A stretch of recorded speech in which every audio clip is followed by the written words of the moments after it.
누가복음 20장 19절부터 봉독을 하도록 하겠습니다. 서기관들과 대제사장들이 예수의 이 비유는 자기들을 가리켜 말씀하심인 줄 알고 즉시 잡고자 하되 백성을 두려워하더라. 이에 그들이 엿보다가 예수를 총독의 다스림과 권세 아래 넘기려 하여 정탐들을 보내어 그들로 스스로 의인인 체하며 예수의 말을 책잡게 하니 그들이 물어 이르되 선생님이여 우리가 아노니 당신은 바로 말씀하시고 가르치시며 사람을 외모로 취하지 아니하시고 오직 진리로서 하나님의 도를 가르치시나이다. 우리가 가이사에게 세를 바치는 것이 옳으니까 옳지 않으니까 하니 예수께서 그 관계를 아시고 이르시되 데나리온 하나를 내게 보이라. 누구의 형상과 글이 여기 있느냐? 대답하되 가이사의 것이니이다. 이르시되 그런즉 가이사의 것은 가이사에게 하나님의 것은 하나님에게 바치라 하시니 그들이 백성 앞에서 그의 말을 능히 책잡지 못하고 그의 대답을 놀랍게 여겨 침묵하니라. 아멘. 26절까지 봉독해 드렸습니다. 오늘은 부활절이지만 본문 속에서도 부활에 관한 말씀이 있기 때문에 특별히 다른 말씀을 찾을 필요가 없어서 그대로 인도를 나가려고 합니다. 특히 지금 우리가 살펴보고 있는 이 누가복음의 내용들은요, 예수께서 십자가를 지시기 직전 상황이지만 십자가와 부활 이후까지를 아주 상세하게 설명하고 있기 때문에 시기적으로도 아주 적절한 말씀이 되겠습니다. 더욱이 오늘 나오는 내용 속에서 방금 읽어드린 말씀, 바로 하나님의 것은 하나님께 바치라, 이 말씀, 바로 예수 그리스도가 온전히 하나님께 바쳐질 온전한 제물이심을 알게 해주시고, 그리고 그 다음 장면이 바로 부활 이야기입니다. 그래서 그 부활인의 모습, 이런 내용이 바로 하나님께 바쳐지는 제물과 또 부활인의 모습, 이 두 가지 내용이 바로 십자가와 부활, 기독교의 핵심 진리라고 할 수 있는 그런 내용이기 때문에 이런 내용은 어쩌면 우리 기독교 신앙인들이 꼭 알아야 할 아주 핵심적인 내용이라고 생각을 해서 오늘 이 말씀을 준비를 했습니다.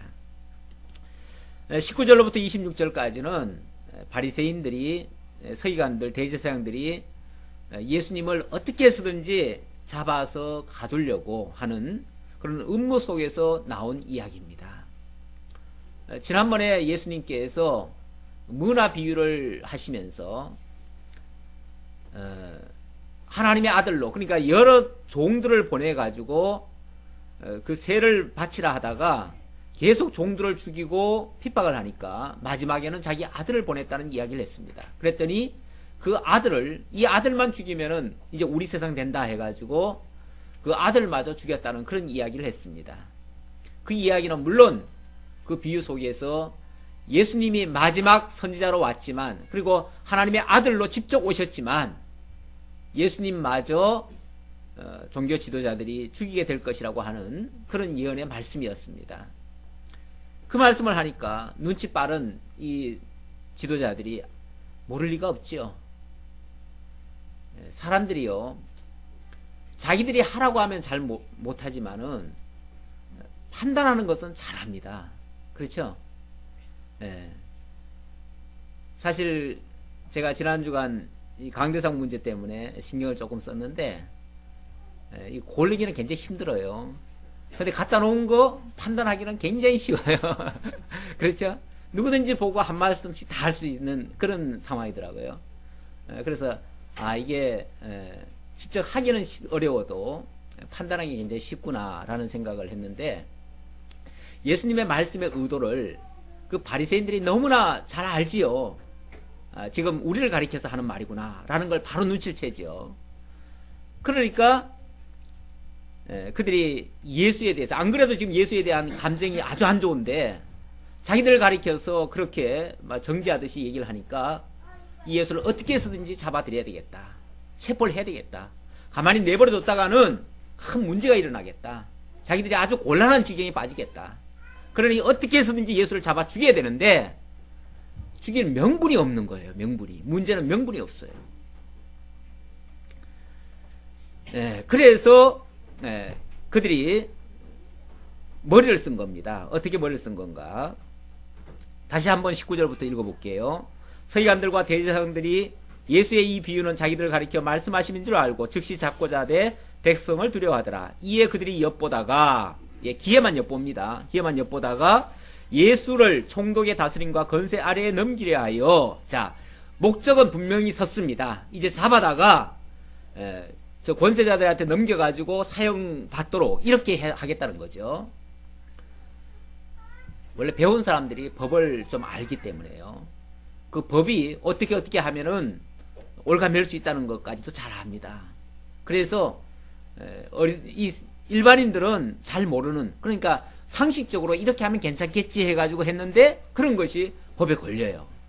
그런데 똑똑한 사람들은 정말 일반인들이 봤을 때는 분명히 범죄 행위인데도 법을 어떻게 피해가는지, 법망을 피해가서 결국은 구속이 안 당하는 이런 일들이 세상에 굉장히 많습니다. 어쩌면 예수에 대해서도 이들이 너무나 법을 잘 알기 때문에 이렇게 하면 예수를 잡아서 엮어서 집어넣을 수 있을 것이다 라는 계획하에 한 정탐을 보냈습니다. 그래서 그 정탐으로 하여금 예수에게 어떤 말을 걸어가지고 예수가 어떤 말을 해가지고 빼도 박도 하지 못할 그런 함정에 빠지도록 그렇게 지금 유도를 하는 겁니다. 그래서 정탐들을 보내니 그들로 스스로 의인인 채 하며 예수의 말을 책잡게 하니, 예수의 말을 책잡도록 그렇게 했습니다. 그들이 물어 이르되 선생님이여 우리가 아노니 당신은 바로 말씀하시고 가르치시며 사람을 외모로 취하지 아니하시고 오직 진리로서 하나님의 도를 가르치시나이다. 참 좋은 말이죠. 일단은 사람을 후리려면요, 사람을 속여 먹으려면 칭찬부터 해야 됩니다. 띄워놔야 됩니다. 좀 높여놔야 돼요. 붕 띄워놓고 어떻게 흔들어가지고 떨어뜨려 버리면은 꼼짝 못하는 거죠. 이런 어떤 전법을 쓰는 거죠. 일단은 예수를 막 시켜줍니다. 당신은 뭐 의로우시고 당신은 선한 선생님이시고 뭐 바르게 말씀하시고 잘 가르치시고 사람을 외모로 취하지 아니하시고 진리로서 하나님의 도를 가르치십니다. 그러니까 어떻게 하라는 거예요? 내가 묻는 말에 뭐 하라는 거예요? 대답하라는 거죠. 제대로 대답하라는 거죠. 대답만 하면 뭐 하도록? 걸리도록. 그렇게 함정을 파놓고 그쪽으로 유도를 하기 위해서 그렇게 지금 질문하는 겁니다. 사실 어떤 사람이요, 나한테 와가지고 막 너무 칭찬을 합니다. 당신은 참 대단하십니다. 위대하십니다. 훌륭하십니다. 이렇게 말하면요, 사실은 그 이면에 무엇을 지금 감추고 무슨 발톱을 가지고 그 질문을 하는지를 사실은 생각을 해봐야 돼요.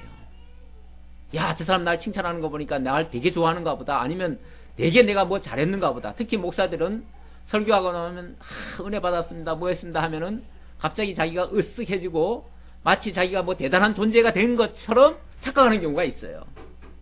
그래서 많은 사람들이 거기에 함정에 빠져 들어갑니다. 실제로 모든 사람들이 막 추앙을 하니까 자기가 진짜 왕이나 된 것처럼, 대단한 무슨 선생이 된 것처럼 갑자기 그러다가 와장창 넘어지는 거죠. 예수를 지금 한껏 높여놨습니다. 높여놓고 그 다음 질문이 뭐냐면, 우리가 가이사에게 세를 바치는 것이 옳으니까 옳지 않으니까 하니, 이게 이제 함정입니다. 양비론이라고 하나요? 뭐 이렇게 저렇게 이제 두 가지를 물었는데 이렇게 대답해도 걸리고 저렇게 대답해도 걸리고, 어차피 거기에 무슨 말이든지 자고한 대답만 하면 걸리도록 이런 질문을 한 겁니다.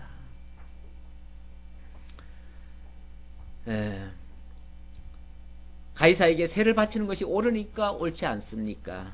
이게 왜 함정이냐면요, 세를 바치라고 하면 어떻게 될까요? 로마 정부한테 돈 갖다 바치라는 거예요. 로마는 이스라엘의 적국입니다. 적국 황제한테 돈을 갖다 바치라고 하니, 옛날에 일제시대 때 우리나라 사람들, 특히 우리 기독교에서도 그런 잘못을 했어요. 연보들을 걷어다가 그 전쟁하는데 군용기, 비행기 값으로 많이 헌금을 했습니다.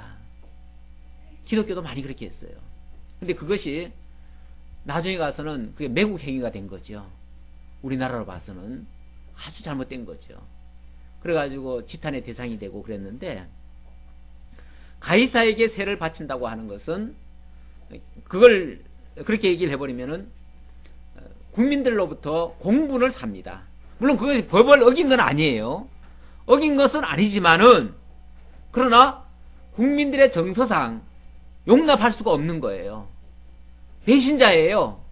우리나라를 위해서 살아야 되는데 우리나라에 반대되는 일을 하고 있으니 배신자가 되는 거예요. 그럼 만약에 바치지 말아라 하면 어떻게 될까요? 그럼 바로 국법에 어긋납니다. 로마 법에 어긋나요. 그러면 로마 군병이 와서 그대로 잡아가도 할 말이 없는 거예요. 예를 들어서 바치라 하면 국민들로부터, 백성들로부터 돌파면을 당할 것이고, 바치지 말라 하면 로마 군병에 의해서 체포당할 거예요. 이러나 저러나 대답만 하면은 아웃되는 거예요. 여기서든 저기서든 아웃되는 거예요. 예수는 이제 끝장나는 거예요. 이렇게 유도를 한 겁니다. 때로는 그래서 무슨 질문을 한다고 해가지고 무조건 답변을 하는 것만이 상책은 아닙니다. 어떤 경우에는 묵비권도 필요하고요. 또 어떤 경우에는 그냥 다른 걸로 돌리는 경우도 사실은 필요합니다. 예수님께서도 때때로 다른 말씀으로 오히려 이렇게 돌려서 말씀하는 경우도 많았었고요. 전혀 다른 뜻으로 오히려 반문을 하는 그런 경향도 많았습니다. 자, 이런 질문이 왔을 때 예수님도 옳다 그르다 하라 하지 말라 이런 말을 하신 게 아니라 이렇게 대답했습니다. 예수께서 그 관계를 아시고 이르시되, 알지요? 예수님이 왜 모르겠어요? 예수님이 그들의 그 관계, 바로 양쪽으로 해서 어디든 걸리라고 한 말에 대해서 이렇게 대답을 했습니다. 데나리온 하나를 내게 보이라. 너희들이 가지고 있는 그 동전 하나를 내게 보여달라 그랬어요. 그랬더니 동전을 보여줍니다. 근데 동전에는 그 당시 로마 시대니까 로마 가이사 황제의 화상이 거기에 그려져 있습니다. 우리나라 같으면 세종대왕 뭐 그림이 그려져 있잖아요. 그런 식으로 그 왕의 그림이 그려져 있었습니다. 누구의 형상과 글이 여기 있느냐 대답하되 가이사의 것이니이다. 이르시되 그런즉, 자, 그렇다면 이 가이사의 것은 누구에게? 가이사에게, 하나님의 것은 하나님께 바치라 하시니, 절묘하게 두 가지 답변을 피하시면서도 예수님 하실 말씀 다 하신 겁니다.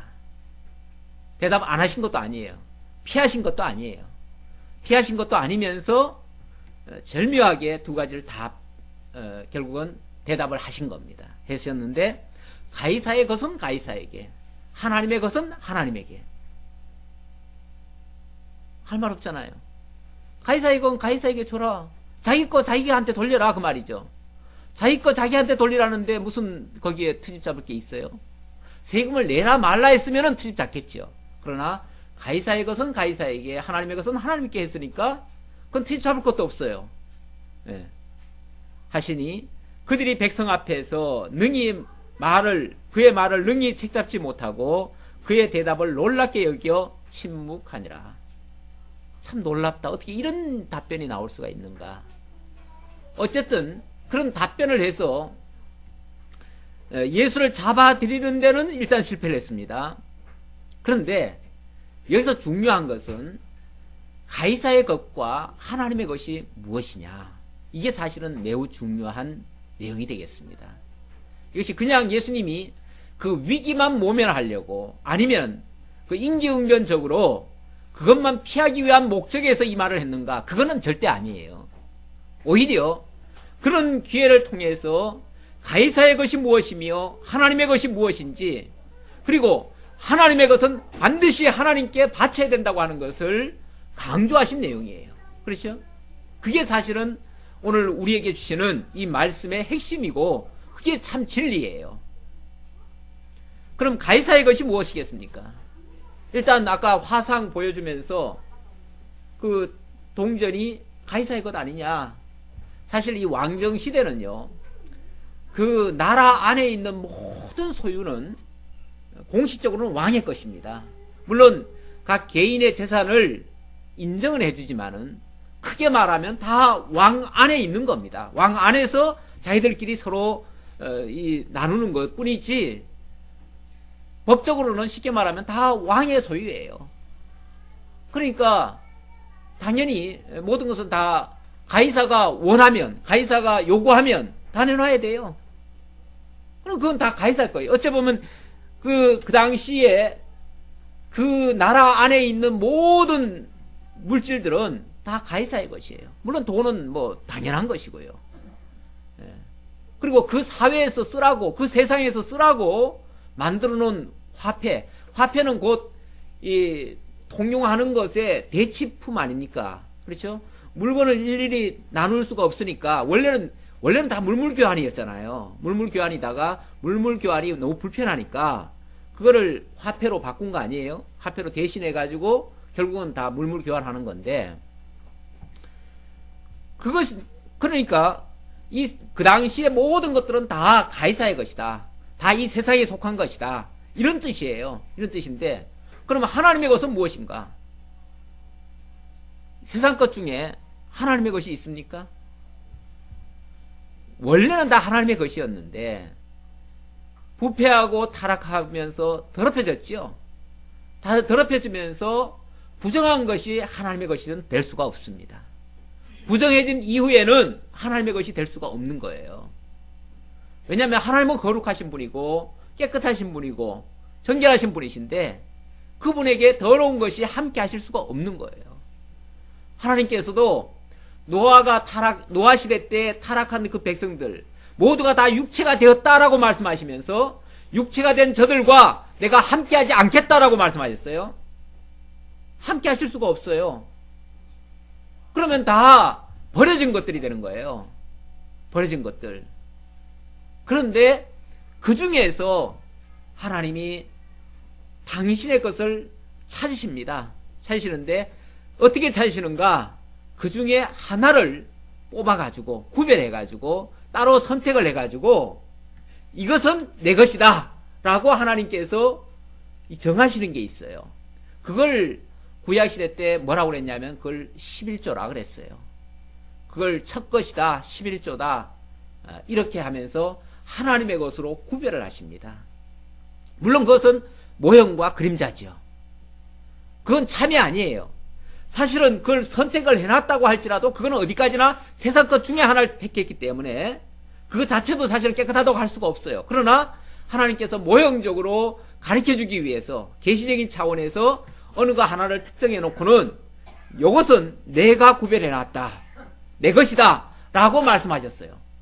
그런 의미에서 구약시대 때는 11조가 그리고 첫 것 이런 것들이 하나님의 것이라고 할 수 있죠. 그러나 그것은 어디까지나 모형적인 것이었고 그림자적인 것이었어요. 그렇다면 모형과 그림자라고 하는 것은 실체가 있는 것이고 그 실체가 무엇이냐, 그리고 그것의 진정한 의미는 또 무엇이냐, 이게 이제 이 말씀이 우리에게 가르쳐주고자 하는 핵심적인 내용이죠. 많은 것 중에, 부패한 것 중에, 더럽혀진 것 중에, 몹쓸 것 중에 하나를 따로 하나님이 구별해 가지고 그것을 하나님이 정결케 하시고 거룩하게 하시고 의롭게 하셨어요. 그게 한 제물이고 유일한 한 제물입니다.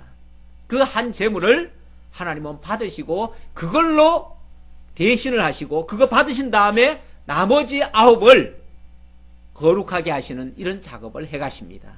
그러니까 일단은 하나님께서 한 제물을 구별하시고 그것을 당신이 받으시겠다고 말씀하셨는데 그것이 무엇인가?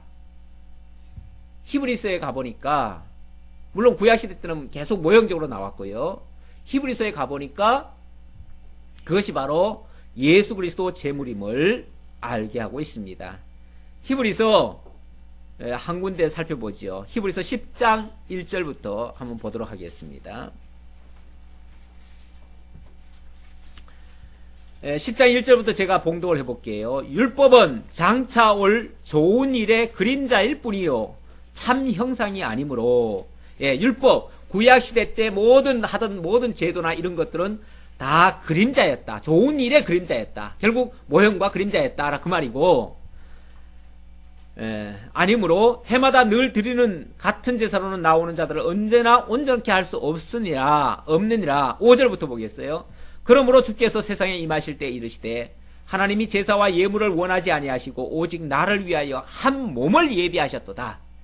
자, 세상 것이 어찌 보면 다 더럽혀졌기 때문에 그것으로는 도저히 안 되겠고, 그래서 하나님이 특별히 당신의 것을 친히 이 땅에 내려보내셨는데, 그분이 바로 예수 그리스도라는 거죠. 그분은 흠과 티가 없으신, 가장 깨끗하시고 의로우신 그런 분을 하나님이 예물로 준비하셨다는 겁니다. 한 몸을 예비하셨다는 거예요. 결국 한 몸, 11조 하나, 대표적인 것은 바로 예수 그리스도를 가리키는 말이에요.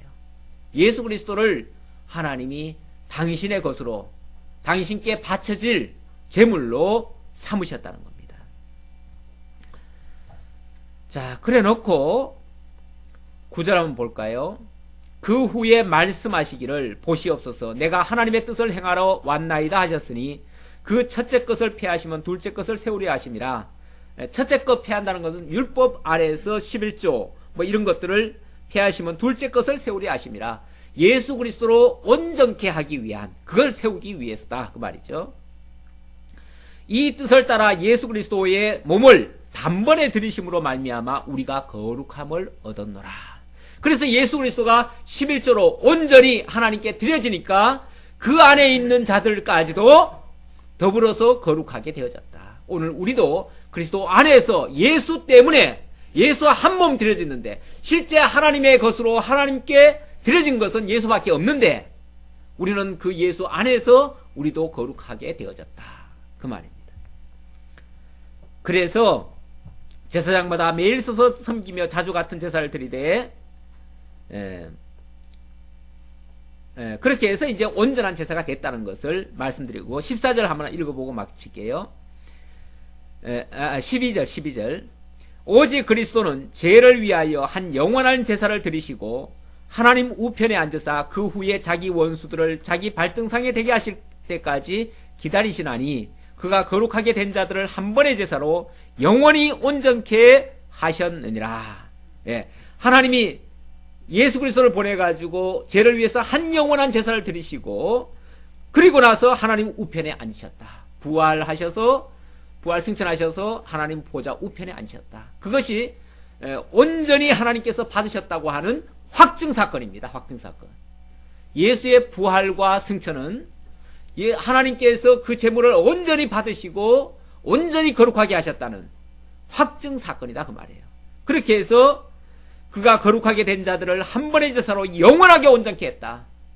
이제 그리스도 안에 있는 모든 자들에게는 더 이상 죄를 묻지 않는, 더 이상 부정하다 하지 않는 이런 상태로 하나님이 만들어주셨다 라는 사실을 방금 그 문제로, 이 세금 문제로 설명을 하셨습니다.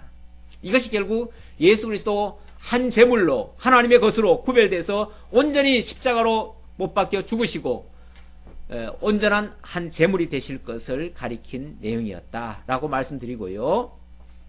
자, 그 다음 20절로부터는 권세에 대한 증거인데, 예수께서 하나님 나라의 권세를 가지고 있다는 사실을 증거하는 내용인데요. 21장 4절까지입니다. 먼저 20절로부터 40절까지 사두개인의 부활에 대한 질문에 대해서 예수님의 답변입니다.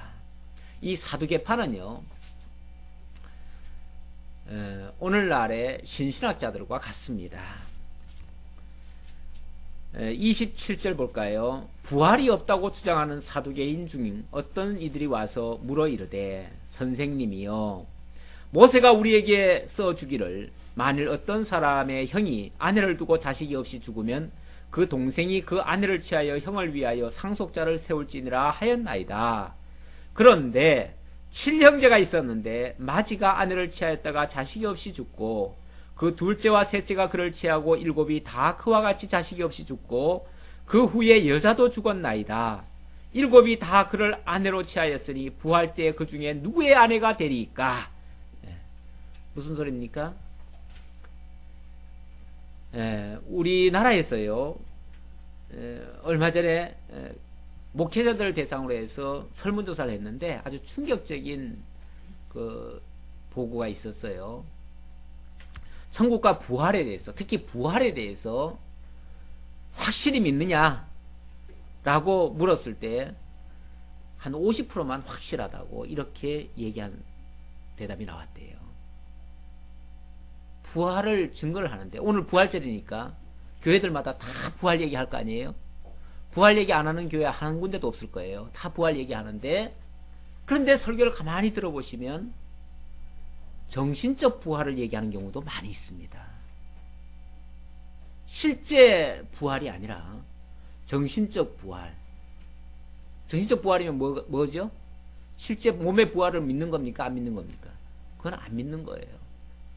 우리가 거듭난 사람들로서, 아니면은 우리가 예수 믿는 사람들로서 옛사람의 그 행태를 벗어버리고 이런 삶을 사는 것이 진정한 부활이 아니냐, 이렇게 이제 주장하시는 분들이죠.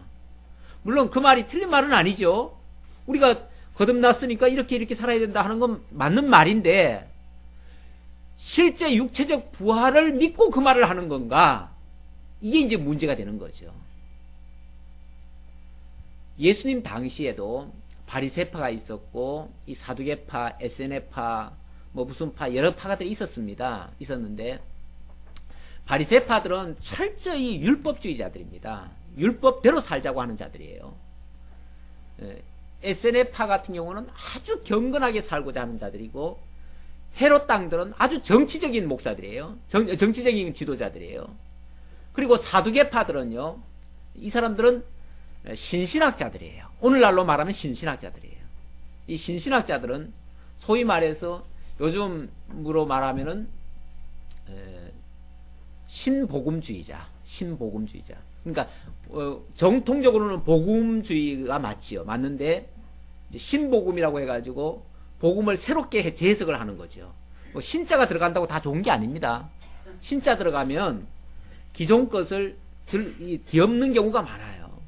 그래가지고 신복음주의자들은 어떤 면에서는 좀 사두개파 같은 그런 모습을 띠고 있습니다. 그래서 성경의 내용을 전부 다 교훈적으로 봤죠. 교훈적으로. 실제로 믿는 게 아니고 교훈적으로 오늘 우리 삶을 어떻게 좋게 바꾸느냐, 여기에 초점을 맞추고 있어요. 그러니까 그분들의 설교는 의뢰의 행위 교훈으로 나가기 마련입니다. 점차 교회 설교가 기독교 복음 진리 핵심이 아니고 자꾸만 생활 교훈으로 빠져나가는 것은 그런 영향이 많습니다. 그런데 그 당시에, 예수님 당시에도 사두개파들이 바로 그런 유형이었어요. 그들은 부활을 안 믿어요. 부활이라고 하는 것이 있으면, 그래서 자기들이 부활을 안 믿으니까 사람들은요, 자기가 안 믿으면요, 안 믿는 것을 정당화하려고 애를 씁니다. 그렇죠?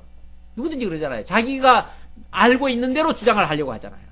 그러니까 자기들은 부활을 안 믿으니까, 부활을 없다는 것을 강조하려니까 이런 예를 드는 거예요. 물론 이건 예입니다. 실제 한 사람이 뭐 7번 결혼했다는 얘기가 아니라 그럴 수 있다는 거죠. 왜냐하면 모세의 법에 의하면요, 모세의 법에는, 그러니까 율법이죠. 율법에는 계대소원법이라는 게 있습니다. 하나님께서는 이 언약을 매우 중시하시기 때문에 언약의 대가 끊어지면 안 되잖아요. 언약은 대를 이어가면서 계속 아버지가 아들에게 그 언약을 계승을 해야 되기 때문에, 그래서 대가 절대로 끊어지지 않게 하시려고, 만약에 상속자가 없이 남편이 죽었다, 그러면은 대를 이어야 되는데 대 이을 자가 없잖아요.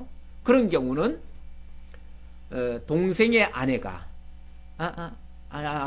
그게 아니고 남동생을 통해서라도 자식을 보도록 그렇게 합니다. 그렇게 해서 대를 이어주도록. 그러니까 이제 형수가 쉽게 말하면은 형이 죽었는데 대가 없어요. 그러면은 동생과 결혼을 해서 이제 자식을 낳아서 형의 이름으로 상속을 해주는 거죠. 그게 이제 모세의 법에 있습니다. 그건 불법이 아니에요. 그건 합법이에요. 이거는 언약의 그 중요성 때문에 그렇게 그런 법을 만들어 놓은 거예요. 근데 이 사람들이 그 예를 드는 거예요. 만약에 부활이 있다면 굉장히 골치 아픈 일이 발생할 겁니다. 왜냐하면 이 땅에 살 때야 그럭저럭 살았지만은 나중에 죽고 난 다음에 과연 그 형수가 누구의 아내가 되겠습니까? 여러 형제 중에서 여러 형제와 같이 살았다면 어떻게 되겠습니까? 나중에 가서. 그렇기 때문에 부활이라는 것은 있으면 골치 아프겠습니다. 안 됩니다. 이런 논리를 편 거죠. 그랬더니 거기에 대해서 예수님의 답변입니다. 예수께서 이르시되 이 세상의 자녀들은 장가도 가고 시집도 가되 저 세상과 및 죽은 자 가운데서 부활함을 얻기에 합당히 여김을 받은 자들은 장가가고 시집가는 일이 없으며 장가가고 시집가는 일이 없대요. 천국에는 장가가고 시집가는 일이 없습니다. 왜 없을까요? 그럴 필요 없어요. 장가가고 시집가는 이유는 뭐예요? 예, 결국 자손을 생육번성하게 하려는 건데 천국은 죽고 사는 일이 있습니까? 없어요. 거기는 뭐 새로 생육번성하고 할 그럴 이유가 없어요. 그래서 그 다음 말이 그렇게 나오는 거예요. 그들은 다시 죽을 수도 없나니 이는 천사와 동등이요. 거기는 죽는 세계가 아니에요. 그건 영원히 사는 곳이에요. 영원히 사는 곳인데 거기에 무슨 시집가고 장가갈 필요가 있어요. 그리고 모두가 다 누구예요? 하나님의 아들이에요. 전부 다 하나님의 아들이에요. 그러니까 거기 가서 무슨 아들, 딸 따로 구분할 필요 있어요? 남자, 여자 구분할 필요가 없어요. 거기는 남자도 없고 여자도 없어요. 모두가 다 천사와 같은 자들이에요. 그러니까 이 세상과 같은 개념으로 이해를 하면은 이해가 안 되는 거죠. 이해가 될 수가 없죠. 거기는 죽지도 않고 영원히 사는 곳이기 때문에 새로 생육번성할 이유가 없어요. 생육번성은 하나님이 이 세상을 만들어 놓고 이 세상에다가 복으로 주신 거예요. 복으로 주시면서 생육번성하라, 땅을 정복하라, 다스리라 그랬잖아요. 그러니까 그 땅에 가서는, 천국에 가서는 그럴 필요가 없는 거예요. 그 땅에서는 그런 약속이 된 게 없어요. 그 땅에서는 그냥 영원히 살도록 하신 거예요. 영원히 하나님의 자녀로 천사들과 같이. 그러니까 1차적으로 그곳에 가서 사는 자들은 이 세상에 있었던 남자와 여자 신분이 아니에요. 누구의 남편, 아내, 자녀, 부모 이런 관계가 아니에요. 거기는 완전히 새롭게 된 가족 개념이에요. 모두가 다 하나님의 아들들이에요. 모두가 다 동등이에요. 다 하나님의 아들들이에요. 하나님의 아들이니까 거기에 무슨 아들끼리 무슨 뭐 부모 자식이 있고 남편 아내가 있겠어요. 우리 개념 좀 바꾸셔야 됩니다. 전혀 바꾸셔야 돼요. 우리가 이 다음에 가면 뭐 거기 가서도 아내와 남편과 이렇게 살 것이라고 생각하시면 그건 곤란합니다. 어떤 사람들은 부부관계를 뭐 평생 왼수관계라고 그러는데 물론 뭐 농담삼아 얘기했겠지만은 그래서 뭐 가끔 묻잖아요. 가끔 묻는데 다시 태어나면 이분과 같이 살겠느냐, 지금도 지겨운데 어떻게 살겠느냐, 또 이렇게 말하는 사람도 있는데 그 땅은 그를 염려할 필요가 없습니다. 그런 세계가 아니에요. 이 땅에 그 솔직히 말해서 아무리 사이좋은 관계라 할지라도 서로 간에 비밀도 있을 테고 숨긴 것도 있을 테고 뭐 부끄러운 일도 많을 테고요. 그렇지 않아요? 이 세상 사는 동안은 모두가 다 그런 관계인데 만약에 그걸 그대로 가져가면 거기가 어찌 천국이 되겠습니까? 그건 지옥이죠. 고통스럽지요. 여기에 모든 죽고 나면 그러니까 살아있을 때 다 숨겼던 것도 또 거기 가면 뭐가 될 거예요? 다 드러날 건데 그렇게 되면은 그게 어떻게 천국이 되겠어요? 그러니까 이런 삶 그대로 간다고 생각하시면 안 됩니다. 이 땅에는 왜 그게 필요한가? 이 땅은 계시세계입니다. 계시세계. 계시세계란 것은 하나님을 배우는 세계예요. 하나님을 드러내 보여주고 하나님과 하나님의 자녀와의 관계, 하나님 아버지와 아들 관계, 하나님과의 연합관계, 그 사랑관계, 이런 것들을 가르쳐주고 배우고 설명하려니까 여러 가지 역할이 필요해요. 역할 분담이 필요해, 쉽게 말하면. 그래서 그 역할 분담을 맡겨놓은 거예요, 이 땅에서. 뭐 왕도 있고, 뭐 신하도 있고, 주인도 있고, 종도 있고, 또 부자도 있고, 가난한 자도 있고, 남자도 있고, 여자도 있고, 죄인도 있고, 의인도 있고, 세상에 여러 사람들이 있는 것은 다 그게 하나님 당신 가르쳐주기 위한, 당신의 어떤 속성이라든지 역할이라든지 당신의 능력이라든지 영광을 보여주기 위한 그런 계시적인 모습들이에요. 그런데 그곳은 이미 그것을 다 배우고 온 자들이에요. 그래서 더 이상 배울 필요가 없어요. 거기선 다 알아요. 이미 다 알기 때문에 거기 가서 새롭게 배우는 게 아니에요. 그래서 거기서는 그대로 가서 여기서 배운 거 가지고 그대로 사는 거예요. 그냥 영원토록 누리면서 사는 거예요. 그래서 거기는 다시 죽을 수도 없나니 이런 천사와 동등이요 부활의 자녀로서 하나님의 자녀임이라. 이제 거기서는 모두가 다 동등이라고 그랬습니다. 특히 천사와 동등이라고 그랬어요. 천사와 동등이라면은 천사의 몸이 어떤 몸입니까? 성별이 없어요. 그리고 천사는 신령한 몸이에요. 이런 육체가 아니에요. 그러니까 천사들을 우리가 눈으로 못 보잖아요. 또 볼 수도 있어요. 보여주면 보는 거죠. 볼 수도 있고 안 볼 수도 있고. 그걸 이제 대표적으로 보여준 케이스가 바로 예수님의 모습입니다. 예수님의 부활체의 모습입니다. 예수님의 부활체는 보이기도 하고 안 보이기도 하고 먹기도 하고 안 먹기도 하고 이래도 되고 저래도 되고 모든 것이 가능한 그런 모습이에요. 그 모습을 지금 물론 사람의 이런 모습을 그대로 보여줄 수도 있고 안 보여줄 수도 있고 여러 가지 그 신령한 몸은 완전히 다른 거예요. 그래서 이런 몸에 대해서 사실 우리가 좀 알 필요가 있는데요. 그 부활에 대해서 과연 그럼 부활은 뭘 가지고 진짜 부활이라고 하는가? 부활에 대해서 육체적 부활인가, 정신적 부활인가, 아니면 영적 부활인가? 우리는 뭐죠? 우리는 육체적 부활입니다. 우리는 육체적 부활을 주장을 합니다. 정신적 부활 주장하는 자들도 있다고 그랬죠? 또 영적 부활 주장하는 사람들도 있다고 그랬어요. 그런데 우리는 사실은 육체적 부활입니다. 주님께서 가르쳐 주신 기도에서도 몸이 다시 사는 것과 이렇게 이제 그걸 믿는다고 고백을 하잖아요. 그랬고 실제로 우리의 몸이 다시 사는 겁니다. 그런데 이 몸 이대로 사는가? 그것은 아니라는 거죠. 고린도전서 15장에 보면 15장 40절부터 한번 볼까요? 40절부터 보면 하늘에 속한 형체도 있고 땅에 속한 형체도 있으나 하늘에 속한 것의 영광이 따로 있고 땅에 속한 것의 영광이 따로 있으니, 그러니까 하늘에 속한 자의 그런 형체와 땅에 속한 자의 형체가 다르다는 거예요. 쉽게 말하면 천국 백성과 지옥 백성의 모습이 다르다는 거예요.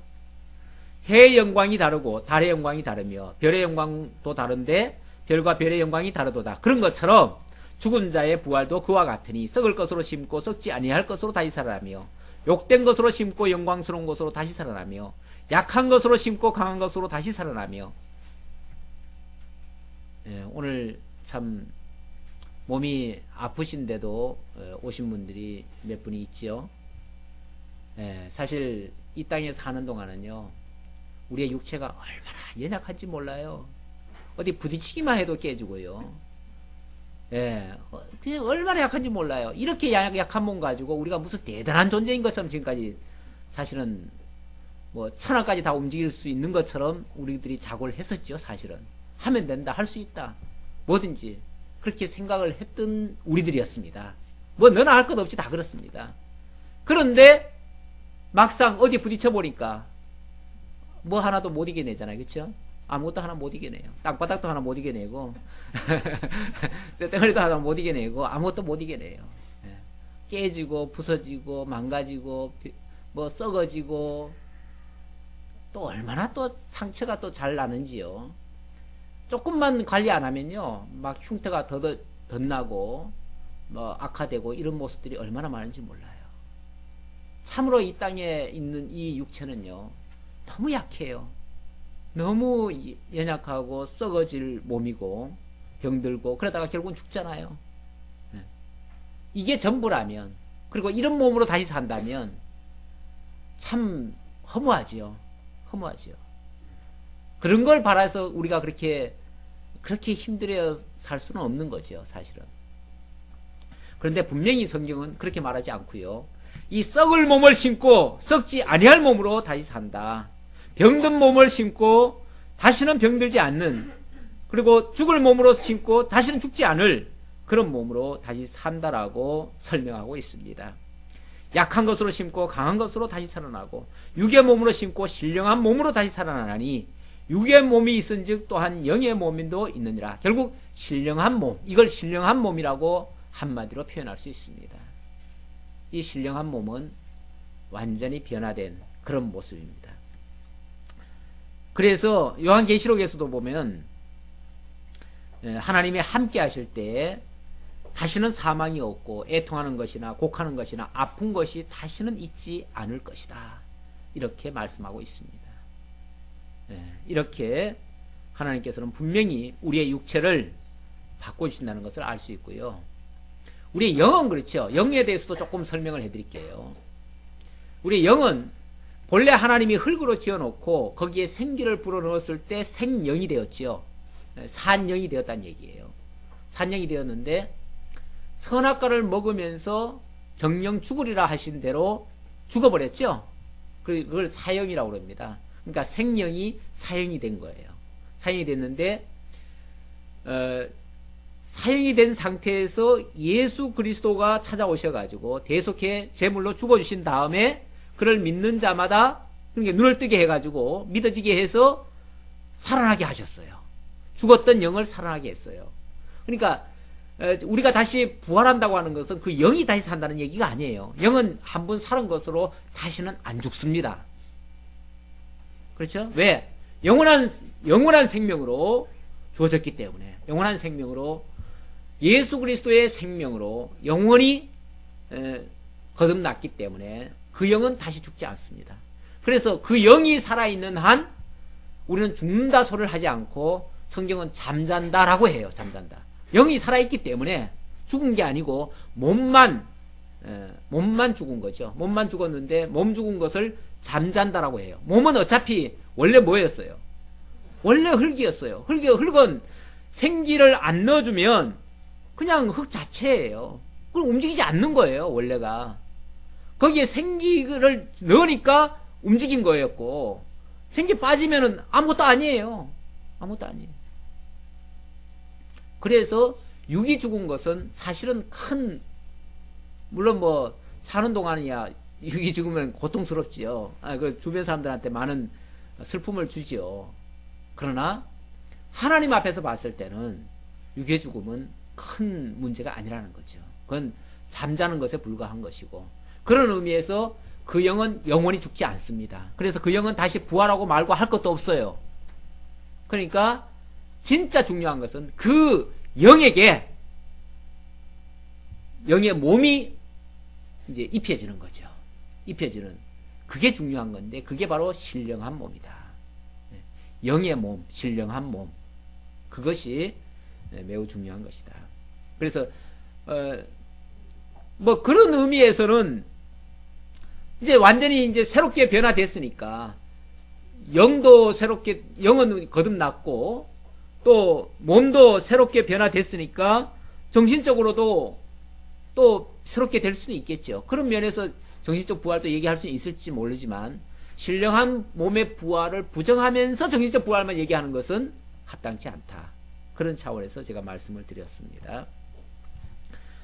자, 그 다음 말씀이 죽은 자가 살아난다는 것은 모세도 가시나무 떨기에 관한 글에서 이미 증거를 했다, 그 말이에요.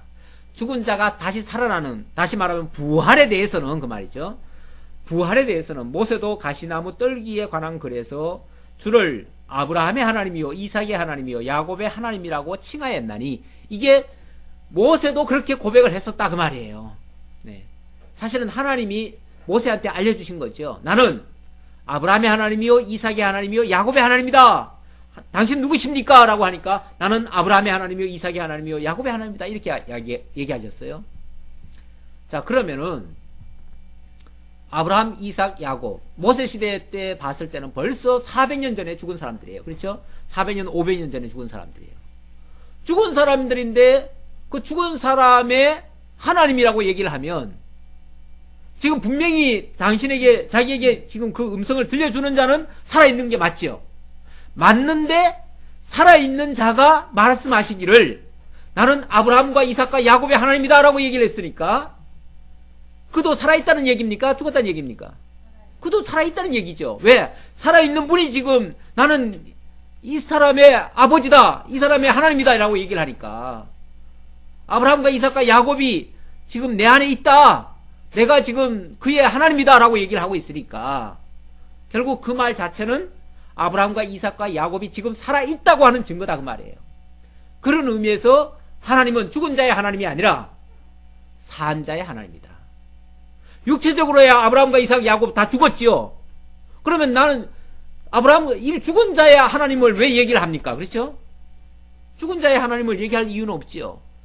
살아있는 자의 하나님이라고 얘기를 하신 거다 그 말이에요. 그런 의미에서 하나님은 죽은 자의 하나님이 아니요 살아있는 자의 하나님이시라. 그 말은 아브라함과 이삭과 야곱이 지금 살아있다는 것을 증명한 것이다. 마찬가지로 하나님에게는 모든 사람이 살았느니라 하시니, 그리스도 안에 있는 모든 자들은 하나님 안에서 다 살아있는 자들이다. 지금도 죽은 자가 아무도 없다. 모두 다 하나님 안에서는 다 살아있는 자들이다 하시니, 서기관 중 어떤 이들이 말하되 선생님 잘 말씀하셨나이다 하니, 이 사람은 이제 동조를 하는 거죠. 동의를 하는 거죠. 맞습니다. 정말 그렇습니다. 이 사람은 부활을 믿었던 사람 같아요. 그러니까 일부는 믿고 또 안 믿는 자들도 있었다, 그런 뜻으로 이해하시면 되겠습니다. 그들은 아무것도 감히 더 물을 수 없음이더라. 더 이상 여기에 대한 종지부를 찍게 됐다. 부활은 너무 확실합니다. 육체적 부활 너무 확실합니다. 그것을 예수님이 친히 몸으로 보여주셨고요. 모세가 아브라함의 하나님을 직접 들려주었고요. 너무나 확실한 증거들입니다. 이것을 여러 가지 말로 해서 우리들을 믿지 못하게 하는 그런 일들도 있지만, 너무나 확실하다는 것을 다시 한번 확인하고, 오늘 우리가 이제 성찬을 하려고 하는데요. 이 성찬은 바로 이런 것에 대한 우리의 신앙 고백입니다. 하나님의 내가 너를 위해서, 내가 너를 영원히 살게 하기 위해서 내가 이렇게 죽어준다, 대신 죽어준다. 그리고 내가 3일 만에 다시 부활할 것이다.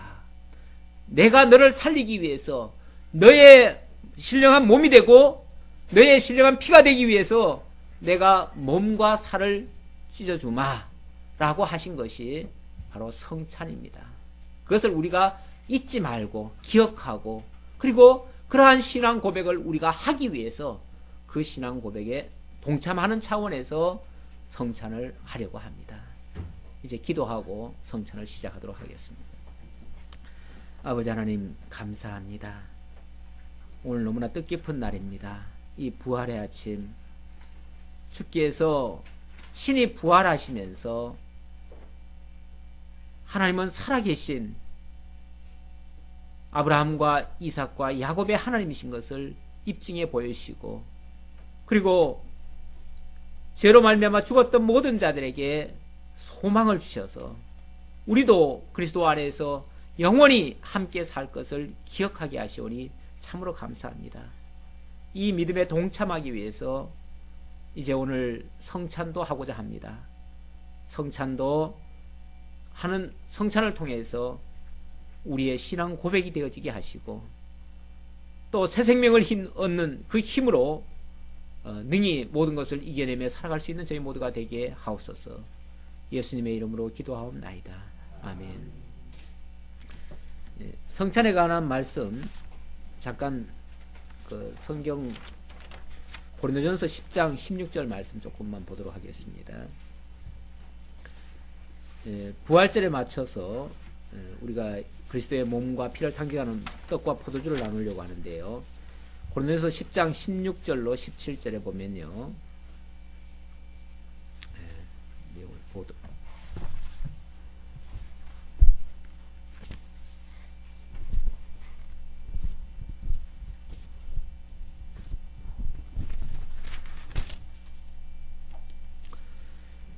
우리가 축복하는 바 축복의 자는 그리스도의 피에 참여함이 아니며 우리가 떼는 떡은 그리스도의 몸에 참여함이 아니냐. 참여함이다 그 말이죠. 참여함이다. 우리가 축복의 자는 그리스도의 피에 참여하는 것이고 떼는 떡은 그리스도의 몸에 참여하는 것이다. 오늘 이 성찬에 참여하는 것은 그리스도의 몸과 피에 참여하는 것을 가리키는 것이다. 떡이 하나요 많은 우리가 한 몸이니 이는 우리가 다 한 떡에 참여함이라. 우리가 한 떡에 참여할 때 우리가 정말 그리스도 안에서 한 몸, 한 형제, 한 자매인 것을 고백하는 것이다. 이것을 기억하시고 동참해 주시기 바랍니다. 우리 잠깐 기도할까요?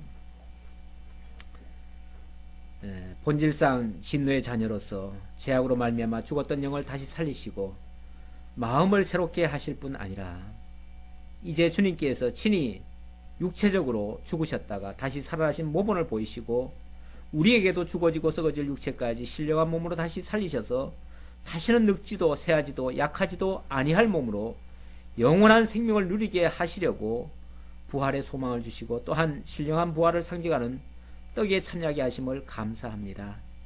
이제 우리 모두가 그리스도 안에서 생명적 연합을 이룬 한 지체임을 확인하고 같은 진리를 전하기 위해서 함께 떡을 떼고자 하오니 이 떡에 참여하는 자마다 함께 진리가 하나요 믿음이 하나인 것을 확인하고 이 진리를 길이길이 보존하고 계승하는 사명에 함께 참여할 수 있도록 인도해 주옵소서. 예수님의 이름으로 기도하옵나이다. 아멘.